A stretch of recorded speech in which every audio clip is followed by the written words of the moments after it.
तो नमस्कार मेरे जीडी के बहन भाण भाइयों। तो आज हमारी पीवाईक्यू की 5वीं क्लास है। तो इसमें देखेंगे, और आप लोगों से एक प्रार्थना है, आप ना तो कमेंट करते, ना लाइक ठोकते, और ना शेयर करते। अरे देख भी लो, कती है वो रहे हो यार, फ्री का सौदा है, अपने लपेट लो। मसाले की कमी है तो बता दो, मसाला घाट है भाई, और बढ़ा दें। ठीक है, तो शुरू करते हैं। तो हमारा पहला जो क्वेश्चन है वो है, खलीफा की तत्कालिक शक्तियों की रक्षा के लिए बंबई में खिलाफत समिति का गठन किया गया था। तो इसका जो आंसर है, ये कब किया गया था? तो इसका आंसर है मार्च 1919। तो मार्च 1919 में एक कमेटी बिठाई गई थी, कमेटी बम्बई के अंदर जो है शुरू की गई थी। अब जान लेते हैं कि भाई जो ये खिलाफत आंदोलन है ये था क्या। तो जो अंग्रेज थे उन्होंने क्या किया था, तुर्की में खलीफा का एक पद होता था। खलीफा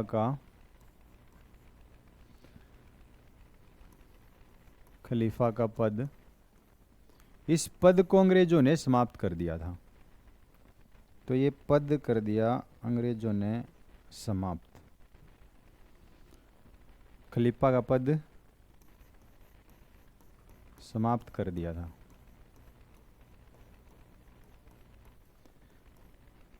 अब जो खलीफा था वो मुसलमानों के लिए एक बहुत बड़ा पद था, यानी कि जो पैगंबर मोहम्मद साहब हैं उनके बाद यदि कोई पद था तो खलीफा का था। तो सभी जो मुस्लिम थे, मुस्लिम समाज के लोग थे, वो खलीफा को बहुत ज़्यादा मानते थे। तो अंग्रेज़ों के द्वारा जब ये खलीफा का पद समाप्त कर दिया गया, तो फिर पूरी दुनिया के जो मुसलमान हैं वो एक हो गए और आंदोलन चलाया खलीफा। तो भारत में भी वो देखने को मिला, खिलाफत आंदोलन। तो इसकी जो शुरुआत हुई थी वो 1919 में हुई थी। और फिर उस जो शुरुआत करी थी, दो अली बंधु थे, अली बंधु। एक मोहम्मद अली था, मोहम्मद अली, और एक दूसरा इसका भाई था शौकत अली, शौकत अली। तो ये दो अली भाई बंधु थे, इनके द्वारा शुरू किया गया था। और भी इसमें शामिल थे, इसके जो सदस्य थे, अबुल कलाम आज़ाद, अबुल कलाम आज़ाद, और दूसरा है इसमें हसरत मोहानी भी थे, हसरत मोहानी, और मोहम्मद अली जिन्ना, मोहम्मद अली जिन्ना। तो ये सभी लोग जो हैं इस मूवमेंट में शामिल थे, और गांधी जी भी इसमें शामिल हो गए थे, और खिलाफत समिति के गांधी जी को अध्यक्ष भी बनाया गया था। तो भाई समझ में आया होगा। तो शुरुआत कब हुई? मार्च 1919 में इस खिलाफत कमेटी का गठन किया गया था। तो अगला देखते हैं। अगला प्रश्न है, राज्यों की परिषद डैश के रूप में भी जानी जाती है।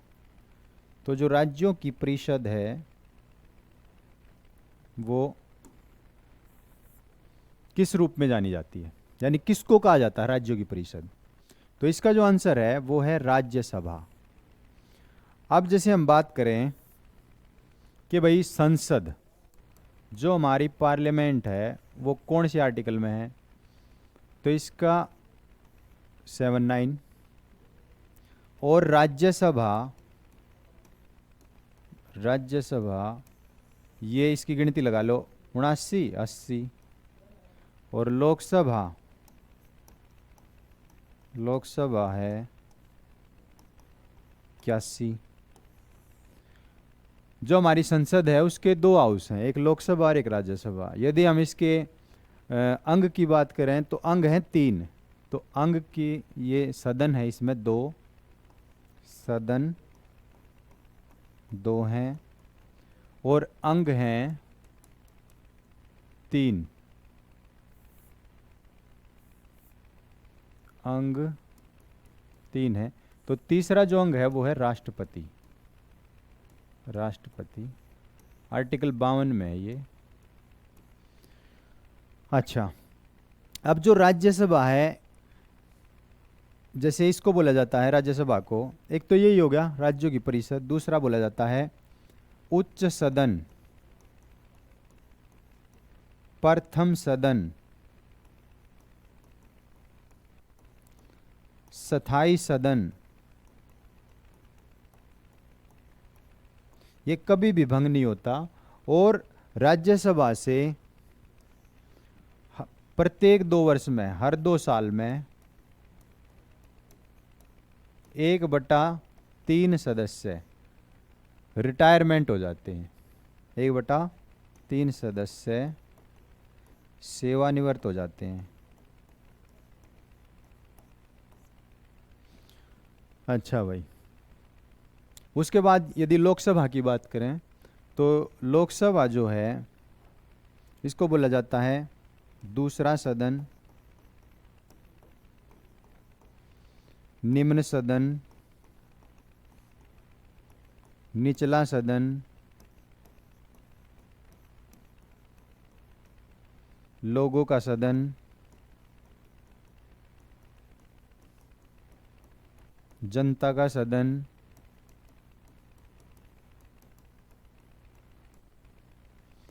तो इस तरीके से भाई इनके अलग अलग नाम है। यदि भविष्य में पूछ लेवे तो वहाँ पर हम बता देंगे।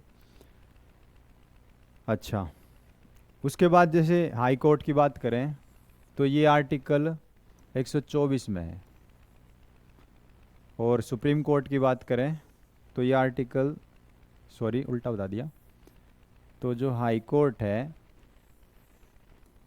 ये 214 में है और जो सुप्रीम कोर्ट है ये आर्टिकल 124 में है। तो मेरे ख्याल से समझ में आया होगा। अभी आगे चलते हैं। और अगला प्रश्न है 1857 में किस विश्वविद्यालय की स्थापना हुई थी?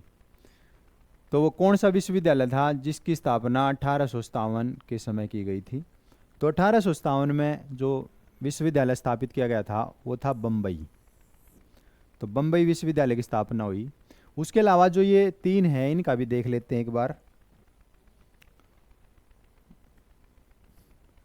जो बुंदेलखंड विश्वविद्यालय है इसकी स्थापना हुई थी 1975 में।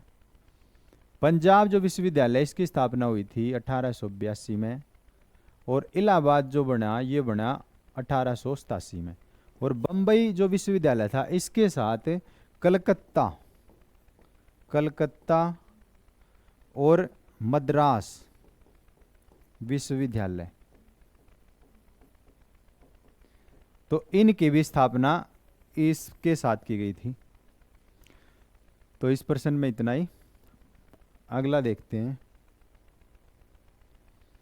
अगला प्रश्न है भारतीय संविधान में कितने मौलिक कर्तव्यों का उल्लेख किया गया है मई 2022 के अनुसार?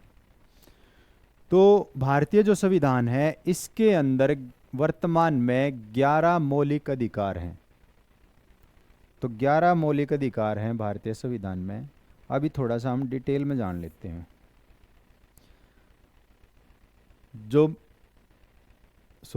मौलिक कर्तव्य पूछा है तो 11 मौलिक कर्तव्य हैं। मौलिक अधिकार जो हैं वो भाग 3 में है, लेकिन जो मौलिक कर्तव्य हैं यो है भाग 4A में और आर्टिकल 51A। तो इसके थोड़ा सा इतिहास जानते हैं। तो भाई उस टाइम पे जो मौलिक कर्तव्य थे इनको बाद में जोड़ा गया था। तो एक संविधान संशोधन किया गया था, 42वां संविधान संशोधन। तो ये किया गया था 1976 में। तो याद रखेंगे 4 और 2 6, तो 76। और ये सरदार स्वर्ण सिंह थे, एक सरदार सरदार स्वर्ण सिंह। तो इनकी एक कमेटी बिठाई गई थी, सरदार स्वर्ण सिंह कमेटी। तो इन्होंने 8 मौलिक अधिकारों की जो है सिफारिश की थी, वही 8 होने चाहिए। लेकिन भारत सरकार ने 42वां संविधान संशोधन किया 1976 में, और उसमें ये 10 जोड़े गए। लेकिन बाद में 86वां संविधान संशोधन होया 2002 में, तो उसमें 11वां जोड़ा गया। 11वां जोड़ा गया। तो 11वां जो था वो था 6 से लेके 14 साल के बच्चों को निःशुल्क शिक्षा। अब जो ये हमारा 11वां मतलब कि ये जो 11वां मौलिक कर्तव्य है, ये हमारा एक मौलिक अधिकार भी है, आर्टिकल 21 में है, और ये हमारा राज्य के जो नीति निर्देशक सिद्धांत है वहाँ पर भी है। तो दोनों हैं ये। अब याद रखना बहुत आसान है। 86 में 8 और 6 कितने हो? 14। और छठा ये हो गया 6 से 14 साल के बच्चों को फ्री में शिक्षा, निःशुल्क शिक्षा 2002 में, ठीक है, 3 में लागू हुआ था यो। तो आया होगा समझ में। अगला देख लेते हैं हम। अगला प्रश्न है, दक्षिण एशियाई खेलों का आयोजन सर्वप्रथम किस वर्ष किया गया था? तो सबसे पहले जो दक्षिण एशियाई खेल थे वे 1984 में शुरू हुए थे, और इनका जो आयोजन हुआ था वो हुआ था नेपाल में। तो नेपाल की राजधानी थी काठमांडू। तो काठमांडू में हुआ था। और जो ये गेम है ये हर 2 साल के बाद हुए हैं। जैसे ओलंपिक है वो तो 4 साल के बाद है, क्रिकेट है वो भी 4 साल के बाद है, फुटबॉल है वो भी 4 साल के बाद है, लेकिन जो ये गेम है ये 2 साल के बाद हुए हैं। और जो अगले होंगे अब 2024 में, वे होंगे पाकिस्तान के लाहौर में। 2024 के होंगे जो दक्षिण एशियाई, पाकिस्तान लाहौर, तो इनका आयोजन होगा। तो इसमें यही, आगे चलते हैं। अगला प्रश्न है, त्रिशूर पूरम उत्सव निम्नलिखित में से किस राज्य में मनाया जाता है? तो जो त्रिशूर पूरम फेस्टिवल है यो मनाया जा है केरल राज्य के अंदर। तो केरल राज्य में मनाया जा है। ये एक केरल का मलयालम जो कैलेंडर है उसमें मोदेम महीना है, ये आता है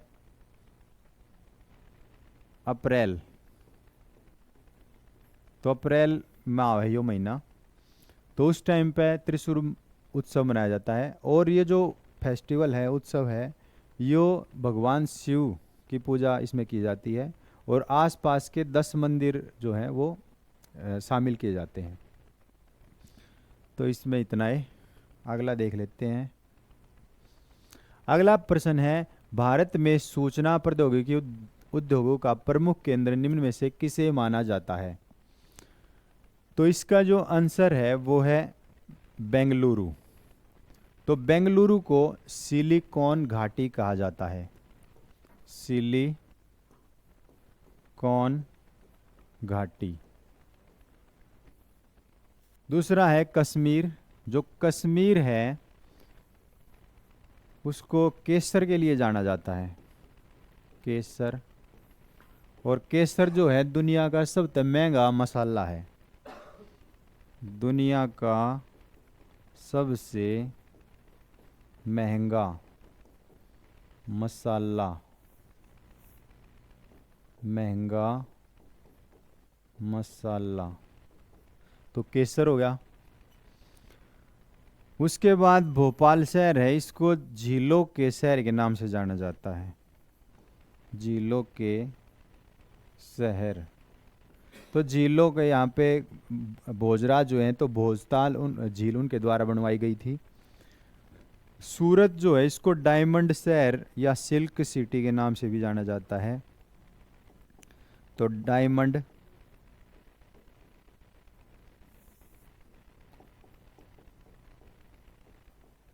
डायमंड और सिल्क सिटी, क्योंकि यहाँ पे हीरे का भी तराशने का काम हुआ है, और सूती वस्त्र हैं वो भी, रेशमी वस्त्र हैं वो भी, मतलब वस्त्रों के लिए भी होता है। और ये का जो गुजरात का शहर है अहमदाबाद, यहाँ पर उसको भारत का मानचेस्टर बोला जाता है, सूती के लिए फेमस है वो। तो भाई इसमें इतना ही। अगला प्रश्न है, राशेश्वर सेकिया बार बयान डैश से संबंधित है। तो राकेश जो सिकेसिया हैं ये क्षत्रिय डांस करते हैं।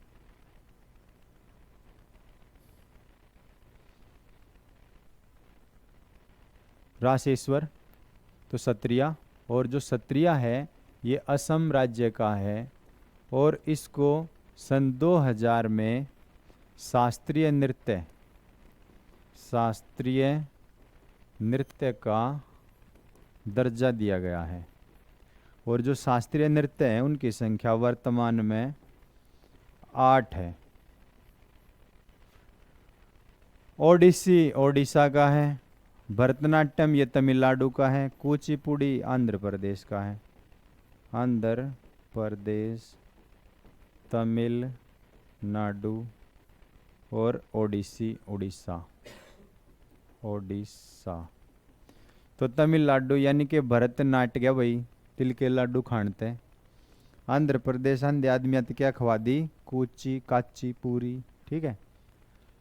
और जो क्षत्रिया है इसके बारे में और बता दें थोड़ा सा, शंकर देव जी के द्वारा शुरू किया गया था ये 15वीं शताब्दी के अंदर। तो भाई शुंग वंश की स्थापना किसने की? तो इसका जो आंसर है वो है पुष्यमित्र शुंग। तो ये जो पुष्यमित्र शुंग था इसने बृहद्रथ वंश, बृहद्रथ मौर्य वंश के अंतिम शासक बृहद्रथ की हत्या कर दी। बृहद्रथ की हत्या कर दी थी। और ये मौर्य वंश में सेनापति था, तो इसने उसकी धोखे से कर दी थी बृहद्रथ की हत्या। और उसके बाद शुंग वंश की स्थापना करी, ठीक है, एक ब्राह्मण साम्राज्य की स्थापना करी इन्हें। अब सवाल है कि भाई जो वसुमित्र ये कौन थे? तो वसुमित्र कनिष्क के दरबारी कवि थे।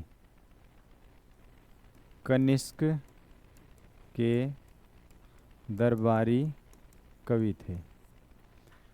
उसके बाद है देवभूति। तो शुंग वंश का अंतिम शासक था देवभूति।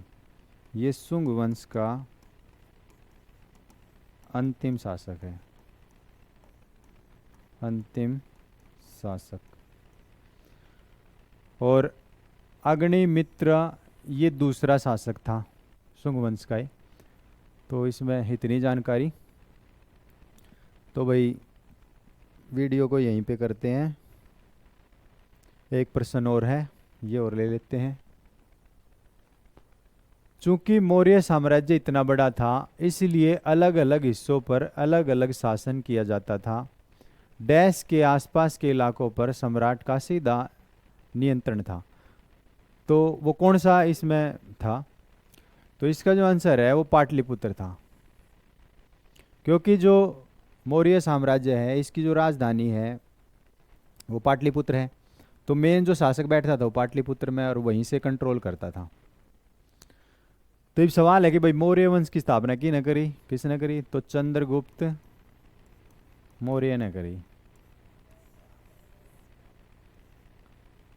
फिर बाद में जो चंद्रगुप्त मौर्य है इसके शासनकाल में अकाल पड़ गया था, तो चंद्रगुप्त मौर्य जो है अपना अंतिम समय में भद्रबाहु एक जैन मुनि थे, उनसे जैन धर्म की दीक्षा ले लेते हैं और कर्नाटक के श्रवण बेलगोला में 298 बीसी के अंदर अपने जो है उपवास के दौरान अपने प्राण त्याग देते हैं।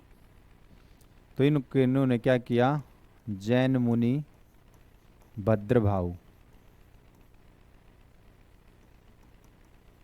इनसे जैन धर्म की दीक्षा ली, जैन धर्म की दीक्षा ली और श्रवण बेलगोला, श्रवण बेलगोला कर्नाटक में है ये, वहाँ पर अपने उपवास के दौरान 298 बीसी में प्राण त्याग दिए थे।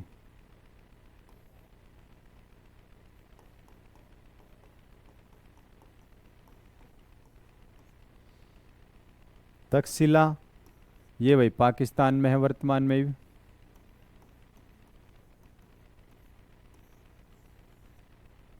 उज्जैन ये मध्य प्रदेश में है, शिप्रा नदी के किनारे। और लुम्बिनी ये नेपाल का जो त्राइन क्षेत्र है वहाँ पर है।